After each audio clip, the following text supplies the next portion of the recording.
We Gents, are I always needed starting the that. show I needed laughing that on this morning, Friday man. with Mark. We're laughing. You know Mark's in the house and we're laughing when the show starts. Exactly. There's some improprieties. Always improprieties. Wins and lessons. I keep saying losses. Wins and lessons Friday. Our main man DJ came up with that new name. We are here. What worked? What didn't? What flopped? But more importantly, what did you learn? Welcome to the HPLS podcast. Live, relevant, and high performance information, conversations, and education weekly.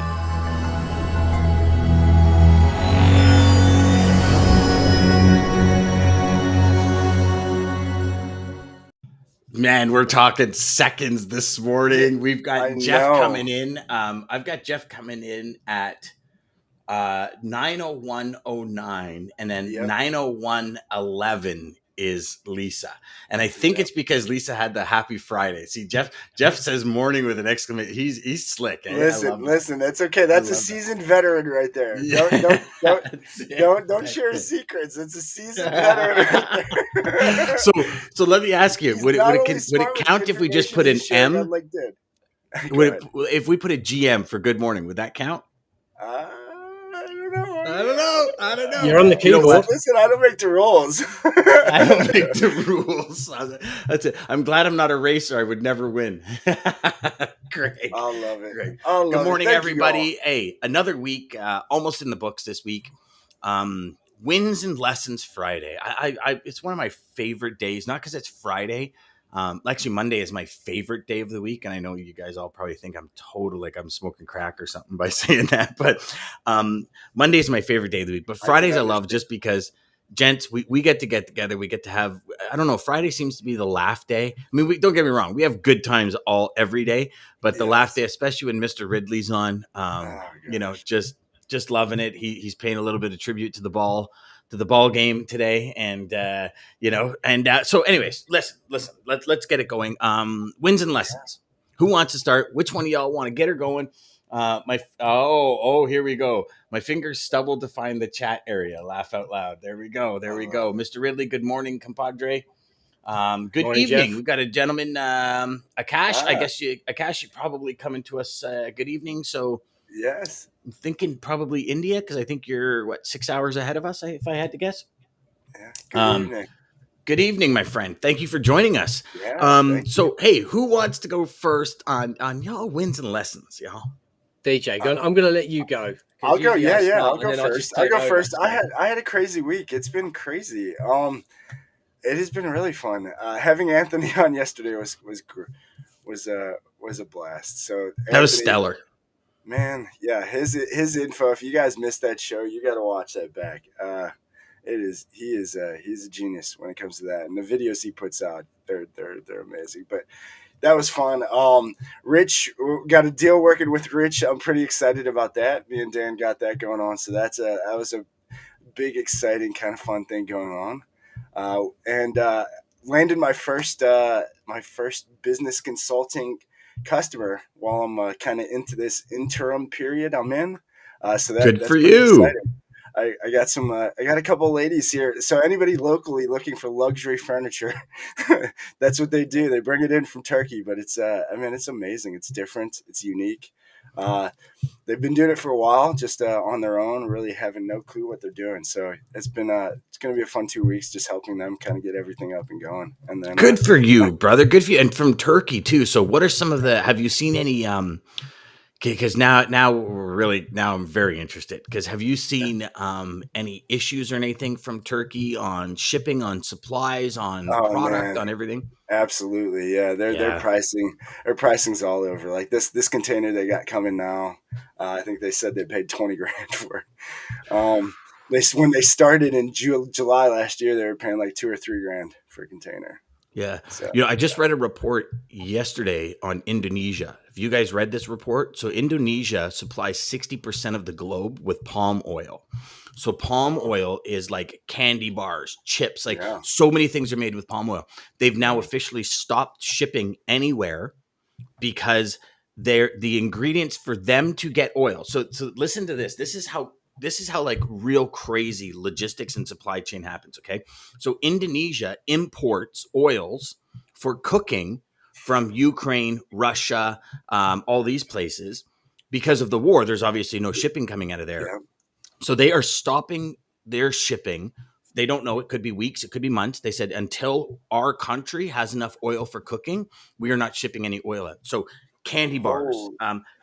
So it's so crazy, isn't it? Because a country that produces 60% of the global palm oil doesn't have oil for themselves. Yeah. For cooking. Like, to me, I'm just like, I'm reading this on the Wall Street Journal. Was it yesterday? Yeah, I think it was yesterday. I actually sent it to Dean Crook because on Wednesday we're going to have a conversation about countries that are kind of doing this, because a lot of countries now are saying, no, we're taking care of our own and then we'll start. Like, there's so much product. That is a big trend. It is, and there's so much product.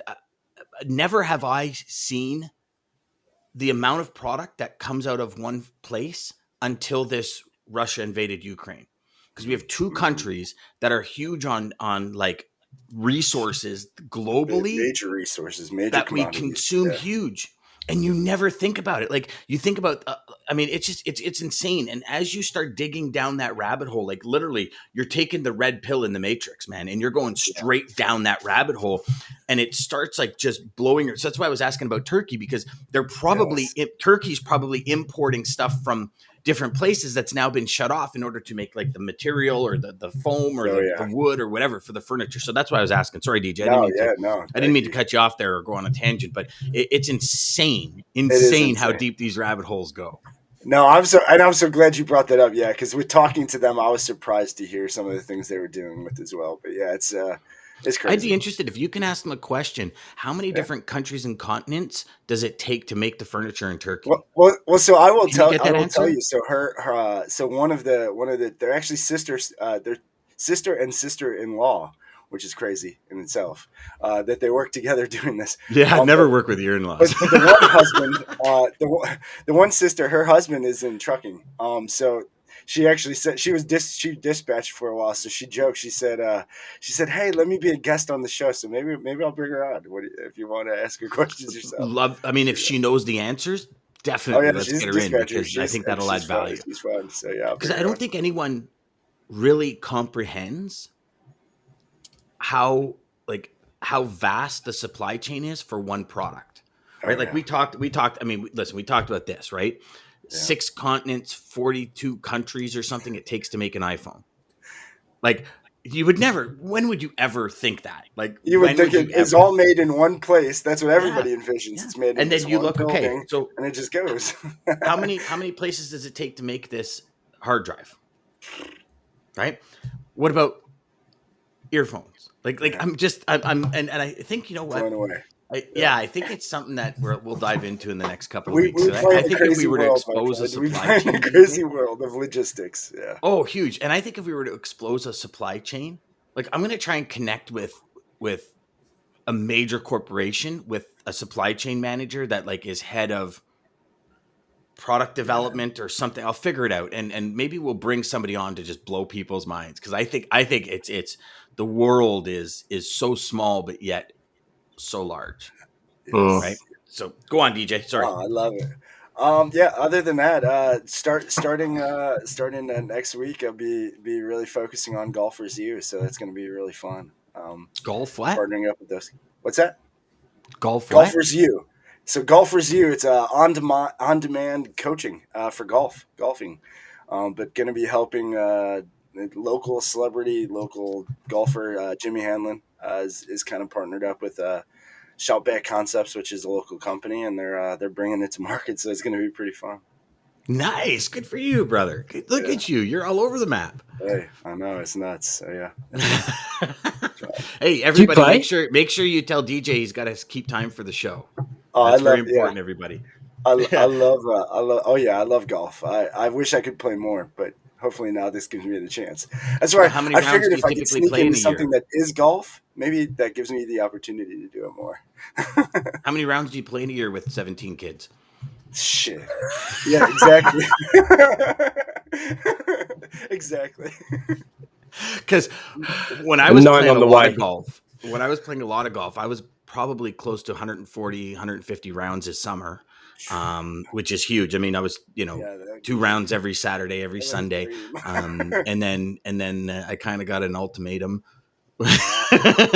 And so I was like, okay, let me think about it for a couple of days. No, I'm just kidding. It was, and then, the golf game kind of went downhill, because other things take priority. So, and the one, I love golf, love it. But the one thing is, like, it's 5 hours, right? Because you don't trunk slam, do you, DJ? No, you go into the 19th hole, you have a bite to eat, or you grab a sandwich or something like you. So it's a process, and it's you got to be able to you got to be willing to give up the day almost. Golf is like, I'm golfing that day, because then before you're kind of like, okay, well, what do I need? And you're the whole day becomes like just golf. You got to hit balls for a good half hour, 45 minutes before you play, because you got to warm up. And today we got to stretch more than we play. In the way our bodies work, you go to play an hour of hockey, you arrive 2 hours early to stretch. You got to grab some breakfast as well. Don't forget. There you go. That's another 3 hours. Oh, Trey comes in. He says, "You never play too much golf, boys. Just got to get the family involved, and there are no issues." And you're absolutely right. Great minds think alike. When me and Maggie first started dating, I got her first golf clubs. Probably within the first 6 months we were together. Listen, it's already there. No, exactly. Exactly. What it do, buys? Ryan, good morning. Maggie says, "Ha." Yeah, Maggie knows you're all over that. Good morning, David. Good morning, Jeff. Morning, Jeff. Yes, I'm from India. That's what I figured, because just based on your good evening, I figured that. Cash. Good morning, Antoine. So, DJ, that's awesome, buddy. I'm so happy for you that you got that going, and I know you've been looking to do that for a while. So that's fantastic, brother. Yeah. What do you got going there, Mr. Ridley? Yeah. Busy week, gents. Busy week. The cap is homage to the Red Sox win in Toronto this week. I had the privilege of actually sitting at that game. So let's stop there for a second. So just so y'all know. Here it comes. Just so y'all know, Mr. Ridley comes to Toronto, never calls Dan, says, "Oh, no, I was just in and out." I said, "Oh, you were?" He goes, yeah, but I went to a Blue Jays game. Now, who in their mind right now says that when somebody goes in and out, they have time to go to a Jays game? Listen, he's like a teenage boy going in for a quickie. If you remember the movie, shout it out. You know what? And so anybody who doesn't know that, who thinks that's a hit on Dan? Who thinks that's a hit on Dan? And then Mark says, "I thought you were in Montreal." So we've established it. Exactly. We've established that next time Mark comes to town, I am picking him up. So y'all are witness to this. He's in town in 3 weeks, and we're gonna try and do like a live show while he's in town, if he's got time for Dan. I mean, it's only if he has time for Dan. There's at least one other person I might have to actually hang out with. But let's see how that goes. That's the plan anyway. That's the plan. Should be back up in about 3 weeks. How was your Toronto trip that you never called me on? So the Toronto trip that I never called you on purpose because I didn't want to hang out with you was actually pretty good. It was pretty good. So I'm going to start with the lesson. Right, the lesson is you think you know your customer, get to know your customer. So I thought I knew where you were, and clearly I didn't. So if I'd have attention, then I would have called you. So there's a lesson right there, right? I mean, we think we know our customers. And therefore, we just carry on doing what we're doing, but there's probably always something else that you can figure out. Whether it's so, I'm a big fan of getting to know the personal details of a customer, not just because you want to sort of show off per se, but because I'm usually generally quite interested. And whenever I'm out seeing somebody face to face and you're picking up, I'm still old school, so I love collecting business cards. And on the back of the business card, I'll write something that reminds me of that very first meeting. And one of the guys that I met, he had really bright blue socks on. So that goes on the back of the business card. So the next time that, we catch up, I'll probably won't mention that, but in 5 years from now, and we're reminiscing on that first time we met, and I bring up the fact that he had blue socks on, hopefully that's going to, resonate with him that I'm actually paying attention. So really getting to know your customers, getting to know your prospects as well. Right. So that you know, not just who they are, but about the business, about the company. And that's something that we typically pride ourselves on as well. We're not that sort of firm that likes to just pick up the phone and dial for dollars. Like, we don't know who you are, but let me just give you my value proposition and hope it fits. No, we're not about that. And that's something that that Jeff Dickinson and I have spoken about recently. And I think that's where our kind of kindred spirits really come together around relationship management. But wins, getting out and actually seeing another human is like getting back on a plane. I'll be honest, there's a certain part of me that doesn't miss the flying, but then I was doing 60, 70 flights a year. And in actual fact, on my flight back from Toronto yesterday, I'm a bit of a sad OCD type individual, and I've been keeping track of my flights, and that was my 1000th flight since I started keeping records back in 2000. And just so we don't realize I'm actually massively sad, I started keeping track because I was doing a ton of travel out of the UK, and I wanted to make sure I wasn't out of the country for 182 days, tax and all that kind of malarkey.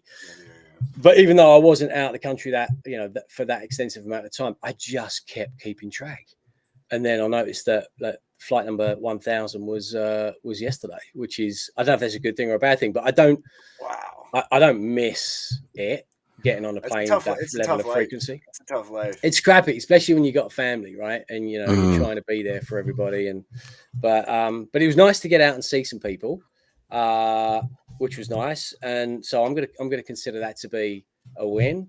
And then another couple of clients coming in, which is, that's always a win. It's been a nice steady trickle the last couple of weeks, actually. I think my biggest win is going to be today when DJ says that he's meeting somebody who's importing from Turkey, and I hope they're paying in Turkish lira, my friend. Hey, listen, that was the first thing that popped up when they said it. I was like, "Ooh, maybe I could help them with Mark." I will tell you, we might have to figure out how to make that. Their manufacturers they're working with, they're like, "No, we want dollars. They want dollars." So they don't even want to get paid in that. But yeah, so they're I've got some rhyme and rationale. I mean, Turkey's a bit of a strange one anyway. It's not a restricted currency, but it's highly liquid and very volatile. Yes, so you can see why dollars manufacturers typically want that, but also some manufacturers, not all, do like to jack up the price in US dollars. And that's kind of like a hidden margin that many importers don't see. Yes. So, but if you're the buyer, I'm going to connect you with them so you can get them to understand that, and maybe we can negotiate something. But yeah, there you go. If you're the buyer and you got the upper hand, then I'm going to pay you. I'm going to pay you in Hungarian luncheon vouchers. You're going to take what I've got, basically. Yes, that's right. So I knew you would have. If I could plug you there for a second, Mark. For all you sales reps listening, and that if you're looking for an opportunity to help your customer maybe save money, connect them with Mark. Because Mark and I actually connected, probably a year ago now, Mark, almost over a year. Yeah, over a year ago now. Yeah. And one of the first conversations we had was like, how can we, in a climate where prices are skyrocketing, how can we do things to help our customers? And one of the things that Mark and I talked about on our first podcast ever was fully dedicated to the fact that if your customers buying foreign currency, or if they're paying for stuff in foreign currency, Canadians buying American currency and all this kind of stuff, selling currencies in order, like how many trucking companies sell US currency because they're in Canada and they just have so many customers in the US, like get a hold of Mark. 1 or 2 points on that $1 million you're converting a month is huge money at the end of the year. And this is something that you as a rep, you pull out your tool belt of opportunities and options for a customer. And one of them is foreign exchange. Nobody thinks of foreign exchange. They think of freight or cheaper freight rates or better service times. Like foreign exchange, millions, trillions is like huge. Transitioning every day. And it's like, get them in. And if Mark can save your customer something, it's gold, man. Well, to add on to that, Dan, I don't know if Mark, if I read this right, but I mean, some companies paying through even like their banks might be doing auto transfers and being charged that way as well. So I mean, if any of your customers are getting product from anywhere, any currency exchange, it would be a good idea to just reach out to Mark to see, so he can look into that. conversation don't hurt, right? Like seriously, it doesn't. And if you come to your customers, sorry, Mark, but I want to finish this thought. Sorry, brother. But you as a professional sales rep, if you go to your customer, you say, here's an opportunity, check it out. You're thinking of them above and beyond freight. Like how many times have we said, don't just be a freight salesperson, be somebody else, sell something other than freight. This is what you're doing. You're selling your connections. Get involved in their business. So important. Figure out what's going on. Be a team. Be a team. Dude, I can't obviously agree with that anymore. Like we throw out the comment. It's a bit kind of borrowing it from Geico in a way. Take 15 minutes, but take 15 minutes out of your entire year, 365 days. Take 15 minutes just to understand, are you doing it right? In which case your CFO, your finance controller, or whomever it is can sleep better at night knowing that they're doing it right. Or they're doing it wrong and we've got a solution, meaning that your CFO, your financial controller is going to sleep better at night.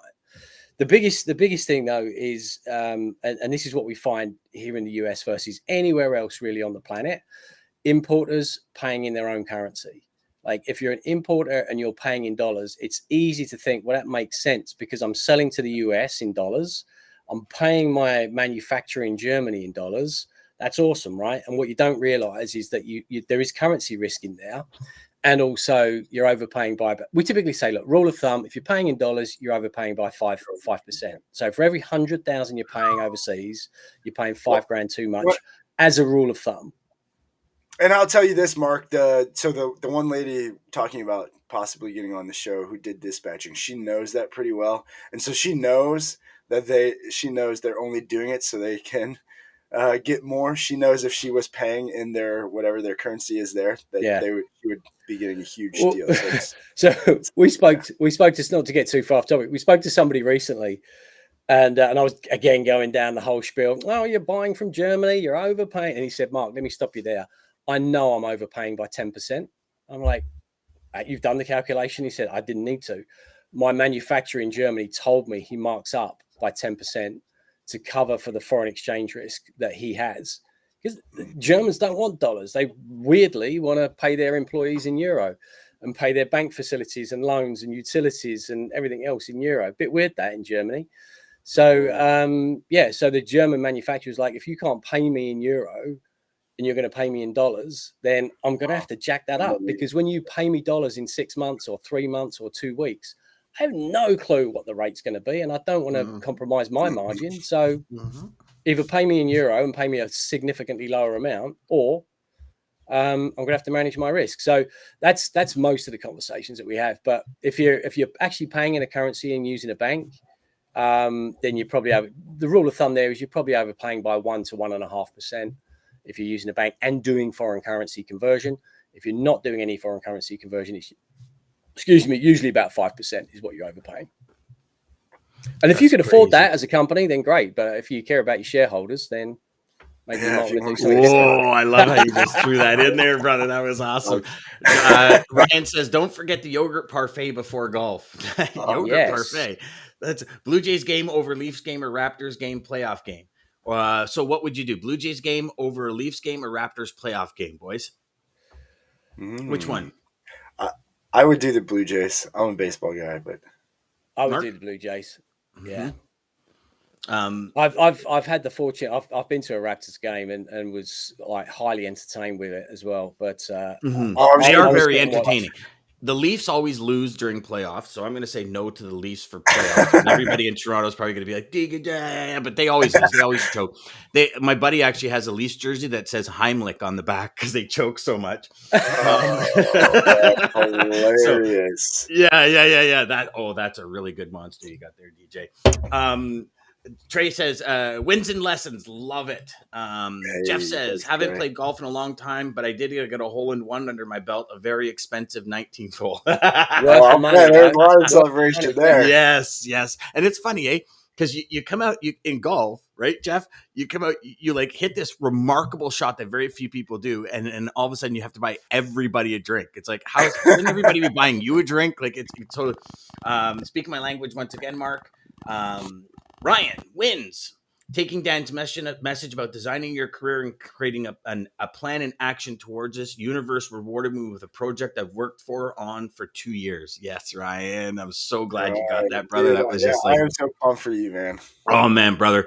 And I've had a couple of chats with Ryan this week, and yeah, just so proud of you, my friend. You deserve it. You're like, you move and you shake and you make things happen and you pull and guide customers to the end result. And that's designing your life, my friend. So good for you. Lisa says, seeing others face to face creates energy and excitement for me. 100%. You know, I'll disagree with that. Learning lesson. If someone shares their true self, believe them. If someone shows their true self, believe them.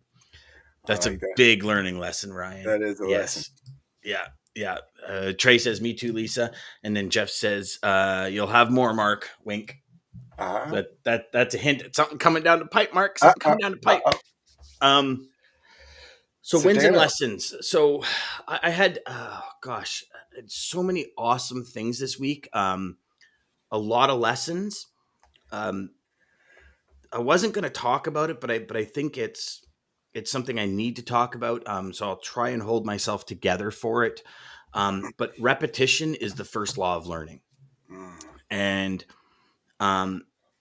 so we opened the pool yesterday, and the pool went well. And, you know, obviously having a 5-month-old puppy, I'm talking with the pool guy yesterday, and he says, listen, Dan, because I'm like worried if Stella falls in the pool, the liner, I'm not worried about her swimming because she's a dog. She'll swim. I'm more worried about like, if she tries to get out, will she scratch the liner? And we're kind of having this conversation. And he says, you know, Dan, he says, the only time I've ever, you know, in my 25 years I've been doing pools, I've seen 4 dogs die, and it's in the solar blanket.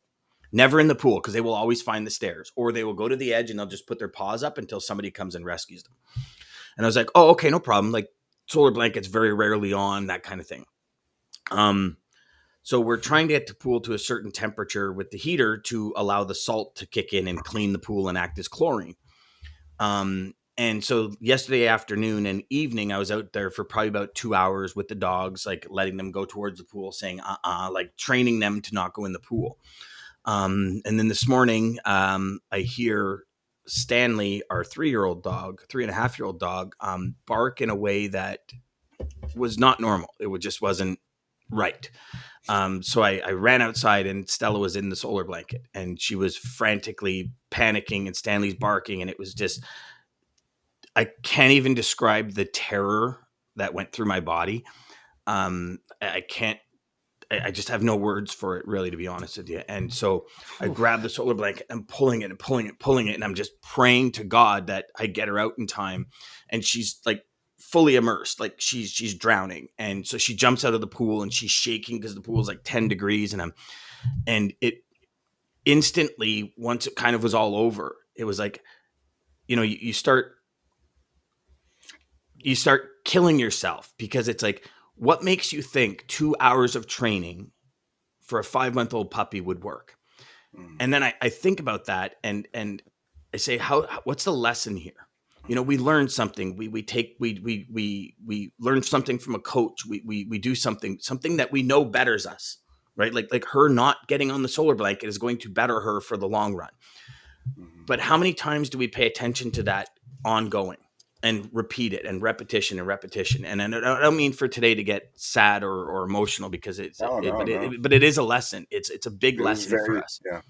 And it's that repetition is the first law of learning. And you know, it's I think we too many times we take for granted that we heard something. It's like, oh yeah, I got it. And you move forward. And it's what I did. Like, I told my son, let them out this morning. She says, are you sure? I said, yeah, they're fine. Like, they weren't. She wasn't. It could have been a lot worse had I not, you know, like, had I been on this show, because they've been outside before and I'm on this show and we're talking, I wouldn't have heard the dog barking. Right. So there's so many woulda, shoulda, couldas. And I think sometimes we put those into the mix. Like, you know, I brought her in the house. I dried her off with a towel, and she's shaking, and I get the blow dryer out. Like, we have a dog dryer from during COVID. I did all the grooming of our dogs. And it's like, I'm blowing her, and she's just shaking, and she's staring at me and just looking into those eyes. It's like, I failed her, you know what I mean? And it's crushing, but yet I think when we get crushed on moments like this, we have to stop and say, what am I going to do different? DJ, how many times have I said, you had a lesson, DJ, what did you implement? What did you implement? Yep. What did you implement? And so we're going to implement some things today. The solar blanket goes on once a dog goes out for the last time, and the solar blanket comes off once the dogs go out in the morning, which means a little more effort on my part, meaning I let him out in the morning. I pull the solar blanket back until the lessons are learned and until the dog's trained. And, Thank you for sharing that. I know you shared it with me off camera, but I didn't know if you were going to say anything or not. So obviously, I didn't know if I was going to either, DJ. To be honest with you,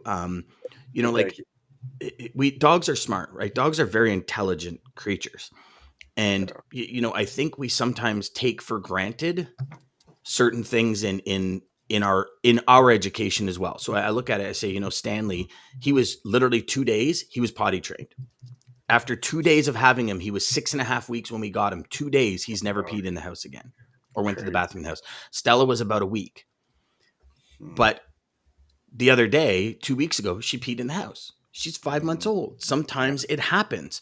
Yeah. And I don't think, and again, I look at all of this and maybe it's just my convoluted and screwed up head, but I look at all of this, like everything that happens, like how can we relate this to us? And what we're doing to be better, do more, be more, and achieve more, and shatter those glass ceilings and design the life that we want and help people achieve their goals that they want. Like all of these thoughts hit my head all at the same time when something happens.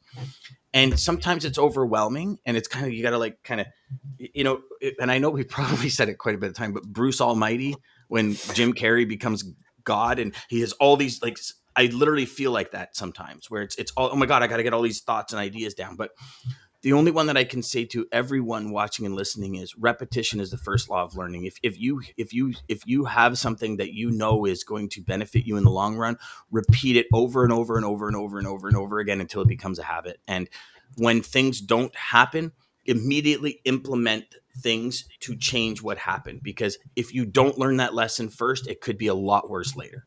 Like if I don't learn the lesson of the solar blanket and don't learn the lesson of training the dog properly, it could be a lot worse down the road.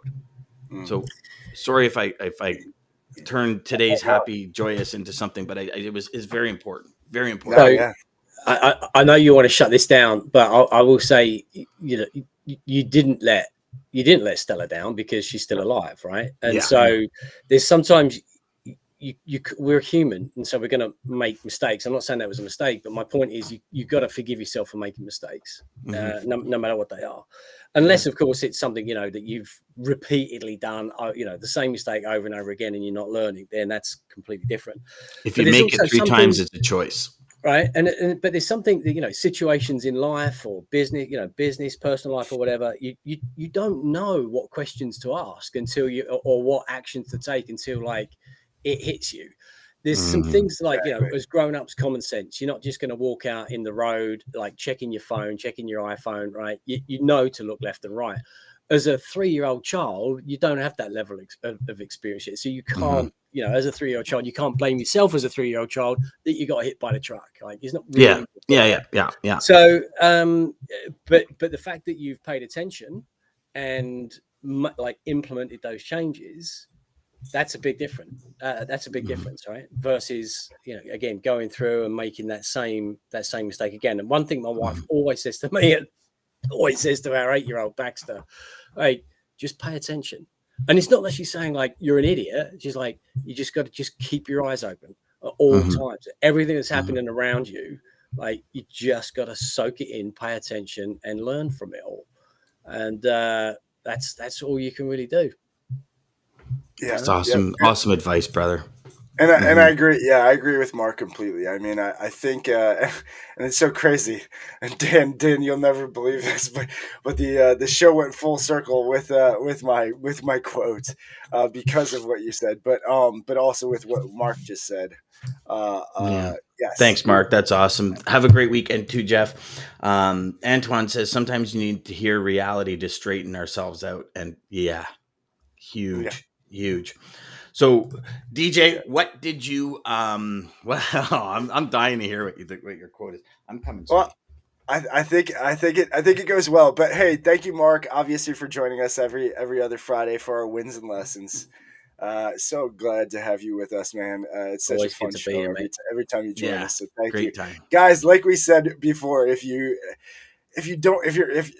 any of your products are all, even if you're questioning if your products come somewhere that there could be an exchange, reach out to Mark.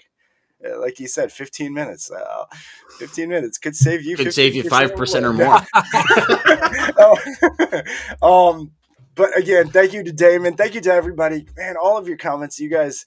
We seriously, we can't thank you enough. So y'all are truly the best audience anyone can ever ask for, and really that is coming straight from the heart, man. You really, really are. So thank you. Seriously, thank you. Thank you to Damon and American Logistics, Centurion Trucking from even making this possible. Monday through Friday, 9 a.m. till 9:30 Eastern Standard Time. Start your day right with us. Quote I have to take us out. I'll give a little kind of what Mark just said. Listen, guys, don't beat yourself up. Mistakes happen. Nobody is perfect. Not anybody. Even if you read the Bible, Jesus wasn't perfect. Things happen. People do things. But strive for progress, not perfection. Progress. Keep it moving. To the HPLS podcast. Live, relevant, and high performance information